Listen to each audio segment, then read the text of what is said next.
Labas vakaras, jūsų ekranuose laida Ofiso dramos ir aš jos vedėja Paulina Botyriūtė. Šį vakar pasikalbėsime su teisininkė Brigita Jankauskienė ne tik apie lygių galimybių teisę darbe, bet ir apie asmeninės pamokas išmoktas kelyje nuo samdomo darbo iki savos veiklos. Labas, Brigita. Labas vakaras. Pradėkime nuo asmeninių patirčių. Taigi, kokias tau pamokas teko išmokti tame kelyje nuo samdomo darbo iki savos veiklos ir ką dabar darytum kitaip? Taip, iš tikrųjų, aš turėjau tokią patirtį ir tikrai turiu kuo pasidalinti, nes klaidų buvo nemažai. Bet išskirčiau tokias pagrindinės, turbūt didžiausias klaidas, su kuriomis susiduria, žinau, kad ne vienas, tai būtų žinoma ta pati pradžia, klausimas ar ne, kaip čia dabar įkainoti savo paslaugas. Tai tas toksai buvo, ar ne, momentas, kai tu nesupranti, ar ne, kiek tu gali prašyti už savo paslaugą. Tai visi dažniausiai save nuvertiname pačioj pradžioj. Tai iš tikrųjų, į tą dalyką tikrai labai svarbu atsižvelgti, kad kai mes pradedame kažkokią savo asmeninį verslą, veiklą, ar ne, tai mes turime patys jau save įvertinti, nes prieš tai samdomam darbe tai vertina, ar ne, darbdavys automatiškai. Tai pagal tą tokį, požiūrį į tave, tai susiformuoja ir tas kažkoks jau išėjimas į tą laisvę, ar ne, kur jau į tuos plačiuosius vandenius, kur tu turi kažkaip susigaudyti, ar ne, kaipgi tą savo veiklą dabar, įkainoti. Ir kitas dalykas, žinoma, irgi yra labai svarbus, tai yra nusistatyti savo klientų ratą, ar ne, iš kur jų gauti, kaip čia dabar juos pasiekti. Tai visi darome tokią klaidą, kad dirbame per daug, dirbame nemokamai, ar ne, už ačiū, viršvalandžius, kad tik tai ta pradžia tokia būtų, bent jau kažkokia. Tai iš teisinės pusės norėčiau pasidalinti tokiais keliais dar teisiniais patarimais, kadangi pati esu teisininkė, man šiek tiek buvo paprasčiau, bet aš tiesiog ir pati, ir iš savo klientų su verslais aš irgi dirbu, tai aš matau tą pradžioje daromą didžiausią klaidą, kad žmonės tiesiog nežino, kaip pasirinkti teisinę formą, ar ne, kaip iš to samdomo darbo ateiti dabar į verslą, tai kokią būtent teisinę formą jiems pasirinkti, tai ar mažoji bendrija, ar UABas, ar individuali galbūt įmonė. Tai irgi tas dalykas labai svarbus, nes nuo jo priklauso ir tolimesnis tavo verslas, ar ne. Kitas dalykas, kuris yra labai svarbus, tai būtent vėlgi, čia galbūt iš mano tos irgi patirties, tokį patarimą pasakysiu, kad vėl tas atrodo daug dirbsiu, ar ne, kaip ir sakiau, nemokamai, tai tikrai nedarykite tokios klaidos, galbūt reikėtų pagalvoti apie kažkokį darbuotojų ratą, tai vėlgi darbo santykiai. Tai labai svarbu irgi toks teisinis patarimas, kad pasidomėkite darbo sutartimis, kaip jos yra sudaromas ar ne, kokie turi būti santykiai, kokios yra taisyklės. Tai visas tas teisinis pagrindas yra be galo svarbus ir tie asmenys, tie verslai, ar ne, kurie tik nuo nulio pradeda savo veiklą, tai jie dažniausiai pamiršta teisinę pusę. Jie nepasidomi teisiniais reguliavimų teisinių ar ne savo veiklos, nepasidomi licenzijom, leidimais, nuomos sutartimis galbūt patalpų ar ne. Tai irgi tie visi dalykai tokie yra svarbus. Tai iš tikrųjų turbūt man ir būtų toks teisinis labiau patarimas, kad pasikonsultuoti su teisininku arba bent jau patiems pasidomėti ar ne, kas susijęs su jūsų verslo pradžia. Brigita, o tau iš patirties dabar vis tenka girdėti, kad kartais, prašo darbdaviai arba kas nors klientai, aš tau atsiųsiu kokią nors užduotėlę, kažką padarysiu ir, žodžiu, gaunasi toksai tarsi ir išnaudojimas. Pastebi tokių dalykų, nežinau, ar tau jų buvo ar ne? Kai dirbau praeityje, tai tikrai taip buvo ir iš dalies tas išnaudojimas atsiranda tada, kada tu neturi pats savų ribų ir kai tu nežinai pats savo teisių ir pareigų, ar ne? Tai atrodo, apsimsiu viskuo, kas yra, ko manęs prašoma, kad tik arba palikti kažkokį įspūdį, arba kažkaip, įtikti, patikti, ar ne? Tai būtent kas susijęs su samdomu darbu, tai, realiai dažniausiai dėl to ir būna. O kokia pati skaudžiausia pamoka, kurią tu išmokai būtent šitam kelyje nuo samdomo darbo iki savo verslo? Skaudžiausia patirtis būtų tikriausiai tas darbas per daug, nes tikrai tai yra pasekmės paskui ir motyvacijos stoka, ir dingsta noras daryti tai, ką darai ir, tiesiog apsėmi per daug, nes darai viską vienas, tai irgi čia tokia klaida ir nori iš karto ir labai daug. Tai tikrai aš ir kaip teisininkė, ir kaip asmuo, ar ne, kuris per tai yra praėjęs, galiu pasakyti, kad visi pradedam nuo kažko, ar ne, ir tikrai to rezultato reikėtų palaukti ir neskubėti. Ir svarbiausia viską tvarkingai nuo pat pradžių pradėti. Tai nešokti iš karto į kažkokias aukštumas, nes tikrai ir perdegimas, tada ir su sveikata problemas ir šiaip tada, sakau, dingsta noras tiesiog kažką daryti toje veikloje ir atrodo norisi viską mesti. O jeigu taip reziumuojant, kokius 3 pačius svarbiausius patarimus taip įvardintum aiškiai žmonėms, kurie dabar yra labai panašiam kelyje? Taip, pirmasis dalykas būtų pasidomėti, kaip ir minėjau, teisinių pagrindų savo veiklos, čia yra būtinai, todėl kad... O kur kreiptis, kad mes galėtumėm gerai išsiaiškinti, tai kokia ta forma man yra tinkamiausia? Taip, tokią informaciją tikrai galite ir susirasti ir internete, jos tikrai yra labai plačiai jau aprašomi ir kuo skiriasi uždaro akcinė bendrovė, pavyzdžiui, nuo akcinės bendrovės, individuali įmonė, galbūt verslo liudijimas ir panašiai. Tai tikrai tos informacijos labai daug, bet jeigu labai sunku atsirinkti tą reikiamą informaciją, tai tikrai teisininkas yra labai gera pagalba, nes yra ir atskirai su įmonėmis dirbančių teisininkų, kurie tikrai galėtų pakonsultuoti individualiai jums, kas tinka, tai iš tos visos platybės, informacijos platybių ar ne, gali atrinkti konkrečiai tą vieną jums tinkantį variantą. Tai pirmasis patarimas, antras būtų patarimas, tai būtinai pasidomėti leidimais, licenzijom, pažymom, kurios yra reikalingos jūsų asmeniškai verslui, nes tai yra irgi labai svarbu ir žinau iš patirties, kad žmonės neturi kažkokių tam tikrų leidimų ar ne, ir paskui tikrai gresia didelės pasiekmes ir neįtin malonės. Na ir trečiasis dalykas, tai būtent susitvarkyti darbo sutartis ir nuomos sutartis, nes nuo to irgi prasideda visas verslas. Tai yra tikrai verslų, kurie tik pradeda savo veiklą ir neturi nuomos sutarties, kažkokio pasitikėjimo pagrindu ir paskui viskas griūna, verslas griūna, pavyzdžiui, dėl nesutvarkytos nuomos sutarties ir tas yra pakankamai sudėtinga paskui. Tai būtų turbūt tokie 3 pagrindiniai. Iš pradžių sužinoti tai, ko nežinai, ir tada viską susitvarkyti. Čia būtinai, taip, nes, sakau, didžiausia klaida, kad asmenys ateina į verslą, o tik paskui pradeda domėtis, kai jau kažkokios klaidos yra padarytos. Tai aš visą laiką sakau, geriau prieš pasidomėti, kad tų klaidų iš vis išvengti. Pakalbėkime apie lygių galimybių teisę darbe. Apskritai, ką tai apibrėžia ir ką kiekvienas darbuotojas turėtų žinoti šią temą?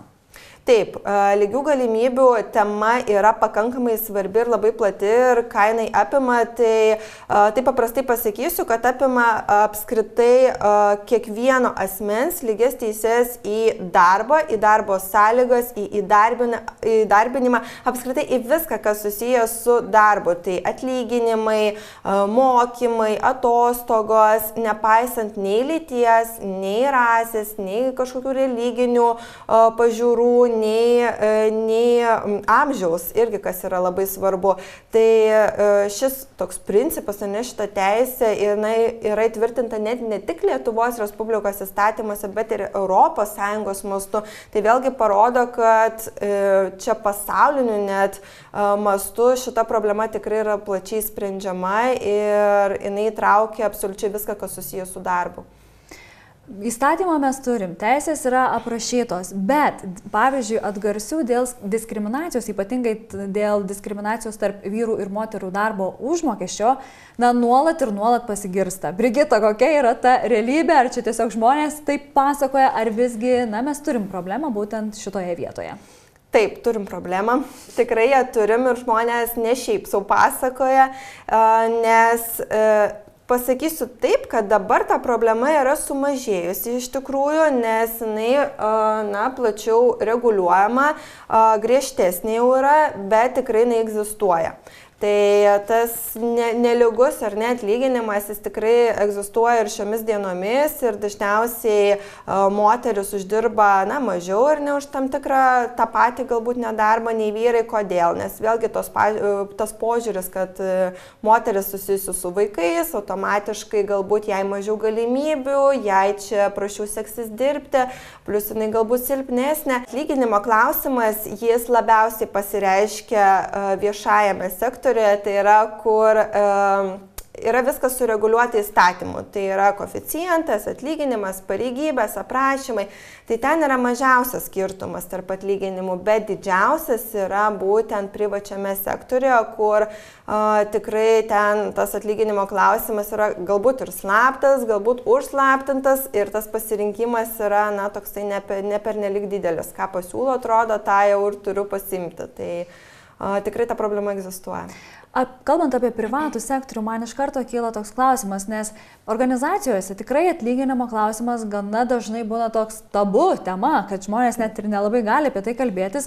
Tai kaip žinoti visų pirma, tai aš esu diskriminuojamas ar nesu diskriminuojamas ir kaip tai įrodyti, o galbūt darbdavys mes galim prašyti, kad jis pateiktų kažkokius duomenis, ką reikia žinoti šitoje vietoje.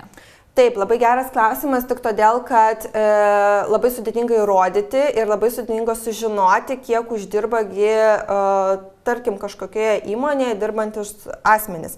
Nes tokia informacija tikrai yra, slapta ir kažkaip išreikalauti jos nėra apskritai įmanoma. Negalima priversti, kad ir darbuotoją pasakyti, kiek jis uždirba ir negalima priversti darbdavį pasakyti, kiek tam tikrai įmonės darbuotojai uždirba. Tai vėlgi tada klausimas, tai kaipgi man įrodyti ir kaip apskritai sužinoti. Tai taip, toks galbūt retorinis klausimas, bet mano būtų tokie teisiniai patarimai. Tai tiesiog, paprasčiausias būdas yra galbūt, jeigu gerai sutarėt su kolegom, sužinoti per juos, žinoma, ar ne. Jeigu jie tą informaciją suteikia, tai čia būtų vienas iš tokių pagrindinių ir geriausių variantų, bet kitas dalykas, tai darbdavys, galite pasikreipti raštu į darbdavį ir paprašyti, kad jis raštu išdėstytų paaiškinimą, kodėl jūs tiek uždirbate.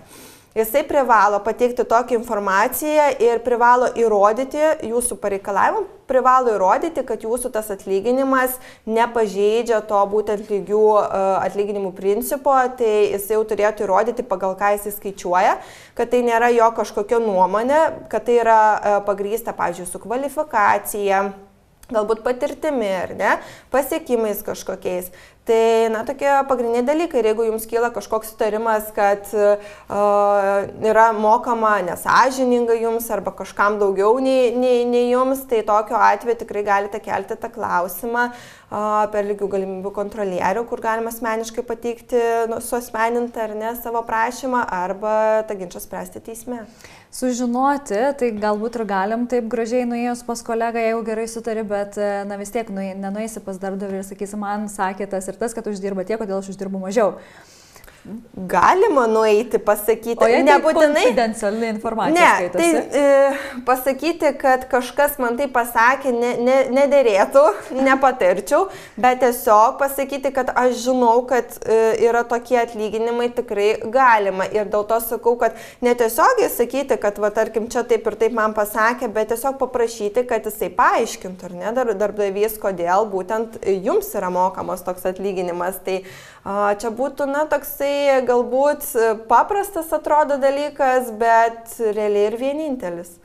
Ir sudėtingai įgyvendinamas, aš taip suprantu. Kokiose situacijose darbdaviai apskritai dažnai pamina šitą lygių teisių įstatymą ir turi tokį spėjimą, kad pirma ta situacija, kur gali tai padaryti, yra darbo pokalbis, tiesa? Taip, tikrai darbo pokalbis yra ir šiaip įdomus dalykas, nes per jį labai daug sužinoma būtent apie tą nelygybės principą. Jau galima, turint patirties, turint žinių, sužinoti, koks bus tas darbas ateityje ir koks tas darbdavys.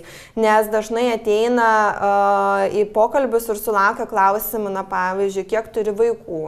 Ar ketini dar susilaukti vaikų, galbūt ar tavo religija neprieštarauja ten darbui savaitgaliais, pavyzdžiui, ar ne, ar ten, tiesiog tokie asmeniniai klausimai, kurie galbūt nesusijęs su darbu, tai jau yra pirmas signalas, kad, čia kažkas bus ne taip, nes darbdavys neturėtų tokių klausimų užduoti ir tai jau, kyla toks įtarimas, kad greičiausiai šiame darbe bus diskriminacija. Jeigu jau yra. Jinai jau realiai taip yra, nes jūs, kai ateinat darbintis, turite suprasti, kad jūsų vertinama kas? Kvalifikacija, patirtis, bet ne kaip jūsų vaikų skaičių šeimoje, ne kaip jūsų sveikatos ten būklė, jeigu nebent tai susijęs su darbu arba jūsų religija. Tai kai jau jums užduoda asmeninę apie jūsų gyvenimą klausimą, kuris atrodo tikrai kaip čia susiję, ar ne? Tai jau tikrai kažkas yra negerai. Daug patarimo būtent darbdaviams, kokių klaidų nepadaryti ir kokių klausimų jokių būdų neuždavinėti atrankos metu, kad ir kaip bebūtų smalsu. Taip, aš iš patirties pasakysiu, nes man ateina ir pacituoja, ar ne, klausimus, tai tokie yra negeri klausimai. Tai būtent, kaip ir minėjau, asmeniniai. Tai yra apie vaikus, apie tėvus, apie ketinimas susilaukti vaikų. Tokie klausimai, o ką darysite, jeigu jūsų vaikas susirgs? O ar jūs neprieštaraujate, jeigu aš jūsų neišleisiu taip dažnai? O man nepatinka, kad pas jūs, pavyzdžiui, tiek daug vaikų ir kaip mes spręsim šitą klausimą. Suprantate, tie tokie, sakau, klausimai, kurie yra visiškai asmeninio pobūdžio ir į tokius klausimus dėrėtų apskritai neatsakinėti, nes tiesiog yra vienintelis atsakymas, kad tai nesusijęs su mano būsimu darbu ir plus įstatymas leidžia, ir ne, man dirbti tiek pat, tarkim, jeigu aš turiu 2 vaikus, tiek pat ir tokiom pačiom sąlygom dirbti, jeigu aš ir neturiu vaikų, ar ne, tai tas vaikų skaičius visiškai neįtakoti. Darbdavio ir būtų patarimas jokių asmeninių klausimų. Vis dažnai girdžiu iš tavo pavyzdžių, kad tai yra diskriminacija būtent dėl šeiminės padėties ir kiek žinau, netaip seniai buvo ir praplėstas įstatymas, kuris suteiktų daugiau teisių turėti tą balansą tarp šeimos ir darbo. Ką apibrėžia būtent šitas įstatymas ir klausiu, kokia iš tikrųjų reali ta situacija, visgi aš iš to, ką girdžiu, tai tikrai egzistuoja problema šita. Taip, dėl šeimos padėties, tai šiaip džiugu, galėtume pasidžiaugti, nes įstatymai numato dar daugiau dabar tokių galimybių suderinti darbą su šeima. Tai tikrai tame kažkokių prieštaravimų ar klaidų nėra, tačiau įstatymas turi tokių nuostatų, kurios yra bendro pobūdžio. Tai yra jos tokios labai abstrakčios, kur, atrodo, labai daug palikta vietos interpretuoti darbdaviui. Tai vėlgi yra suteiktos teisės ir derinti, pavyzdžiui, vaikus ar ne, su darbu, tai jeigu vaikas darželė susirgo, tikrai mama gali, arba tėtis ar ne, ateiti ir pasakyti darbdavio, aš turiu atsiprašyti, nes paskambino ten auklėtoja, aš turiu išbėgti pasimti vaiką, arba turiu ten nuvežti jį pas gydytoją. Tai tokių galimybių tikrai yra, bet praktikoje vis tiek sutinkame problemų, kad ne visada išleidžia, ne visada pavyksta išsiprašyti. Dažniausiai sulaukiama yra tokių replikų, kad man jau atsibodo, tu jau per daug, kiek galima ar nesirgti, tai praeitą savaitę, šią savaitę, kas mėnesį, kartą į mėnesį, darbdaviai lieka nepatenkinti, nes tomis teisėmis asmenys vis daugiau naudojasi ir tie darbdaviai, akivaizdu, kad jie tam tikrų momentų jau tiesiog, jiems pabosta, ar ne, tokia situacija, tai tikrai yra tokių, kurie nebenori paisyti šitų įstatymo reikalavimų ir nesuteikia tokių teisių, kiek galbūt reikėtų jų suteikti. O ką patartum daryti būtent tam žmogui, mamai, kuri galbūt net ir viena augina vaikučius ir neturi paprašyti ko, kad pasimti vaiką iš darželio ir tą klauso nuolatos tą nepasitenkinimą iš darbdavio pusės, kad per daug, per dažnai ir taip toliau. Ką daryti? Tai tokiu atveju tiesiog turit suprasti, kad jūs turite teisę, ar ne? Turite tokią teisę, jos laikytis ir, nenusileisti. Ir tada jūsų atleisti tokiu atveju negali, todėl kad darbdaviai dažniausiai pasako, kad jeigu tu išeisi, aš tave atleisiu, ar ne? Pavyzdžiui, pasimti ten to vaiko iš darželio. Tai turite žinoti, kad to padaryti negali, tai yra neteisėta. Ir jeigu kyla jau tokie ginčai arba yra kažkoks atleidimas iš darbo, galbūt jums nemoka savavališkai darbo užmokesčio, tai tada reikėtų kreiptis, yra tokia institucija kaip darbo ginčų komisija, yra teismas, yra teisininkai, kurie tikrai gali su to pagelbėti ir pradėti visą laiką, bent jau aš bandau ir patariu su darbdaviu aiškintis ar ne kažkokią rašytinę jam pretenziją pateikti, bet būtent motyvuojant savo įstatyminėmis teisėmis, kad tu jas pažeidei, pasižiūrėk, taip negalėjai padaryti ar ne. Tai visą laiką reikia žinoti, kad darbuotojas tokiais atvejais yra teisus, tai tiesiog kovoti už savo tas teisės, tai kas belieka. Kai kalbame apie diskriminaciją, yra sakoma ir tai, kad į tai eina, kad darbdavio, pavyzdžiui, nenoras skirti karjeros galimybės, tarkim, turintiems vaikų, ar ne? Ir man tas noras, nenoras. Kaip jį įrodyti? Čia taip yra subjektyvu. Įmanoma? Taip, nes pasakysiu taip, kad tiesiogiai niekas jums to nepasakys. Būtent. Apskritai ta diskriminacija tiesioginė darbe labai retai kada sutinkama, kai jau tikriausiai trūksta kantrybė darbdaviui, kai jis jau tiesiogiai pasako, kad man tas ir tas nepatinka. bet darbdaviai supranta, kad tiesiogiai pasakius, tikrai grėsia kažkokios ir pasiekmes, tai kaip tada įrodyti tą norą, nenorą? Tai paprasčiausiai rinkti kažkokius, būtų geriausia iš kur rašytiniai įrodymai, laiškai, žinutės, tai gali būti netiesiogiai parašyta, bet jų visuma gali paskui parodyti tą, darbdavio nusiteikimą prieš jūs, kad tai yra diskriminacija. Tai realiai reikėtų sekti savo darbdavio elgesį ir ne iš vienkartinio kažkokio elgesio, bet daug kartų ar ne pasižiūrėti, kaip jisai reaguoja, kaip jisai elgesi su jumis, kaip jisai moka atlyginimą, plus lyginti, aišku, save su kitais. Pavyzdžiui, tos įmonės darbuotojais, tai jeigu, pavyzdžiui, kažkam suteikia daugiau atostogų, kažkam pakėlė atlyginimą ir, pavyzdžiui, palyginti save, arba aš esu su vaikais, ar ne, o mano kolegė vaikų neturi. Ir mes visiškai tiek pat metų dirbame įstaigoje, mūsų tokia pati patirtis, mūsų toks pas atlyginimas ir staigiai pametai darbuotojai pakėlė atlyginimą, ar ne, arba jinai kyla lengviau karjeros laiptais, arba ją, pavyzdžiui, siunčia kažkokius mokymus kelti kvalifikaciją, manęs nesiunčia. Tai va tada jau kyla kažkoks įtarimas, kad kažkas yra ne taip ir galimai tai yra diskriminacija ir jau kelti tokį klausimą jau teisinėmis priemonėmis, kreipti, žinoma, pirmiausiai darbdavį, paprašyti paaiškinti, kodėl yra tokia situacija. Tai, tokie paprasčiausi turbūt būdai būtų, realiai vieninteliai. Darbdavio atsakomybė apima ir tai, kad jis turi užtikrinti, kad darbuotojas darbo vietoje nepatirtų priekabiavimo, seksualinio priekabiavimo.